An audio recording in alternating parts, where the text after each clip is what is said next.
2000 সালে সিম্পসন কার্টুনের একটি এপিসোডে দেখানো হয় ভার্চুয়াল রিয়েলিটি ফুড। সেখানে দেখানো হয় ভার্চুয়াল রিয়েলিটি সানগ্লাস পরিধান করে খাবার খাওয়া হচ্ছে, কিন্তু তখন মানুষ এই বিষয়টি তখনও কল্পনা করতে পারেনি।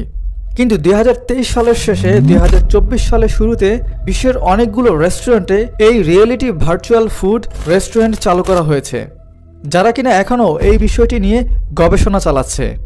আপনারা হয়তো বেশ কয়েক মাস যাবৎ এআই টেকনোলজি সম্পর্কে আলোচনা শুনতে পাচ্ছেন, আর এই এআই এর মাধ্যমে উন্নত মানের রোবোটিক সিস্টেম চালু করা হচ্ছে, যেখানে এআই ব্যবহার করে অনেক কঠিন কঠিন কাজকে সহজ করা হচ্ছে। আর এই বিষয়টি এই সিম্পসন কার্টুনে 2012 সালে একটি এপিসোডে দেখানো হয়েছে। এবং ভয়ঙ্কর বিষয় হচ্ছে এই এপিসোডে দেখানো হয়েছে এআই টেকনোলজির মাধ্যমে এই রোবোটিক সিস্টেমকে অনেক আপডেট করা হয়েছে, এবং যার ফলে বিভিন্ন কর্মস্থলে মানুষের পরিবর্তে রোবট দিয়ে কাজ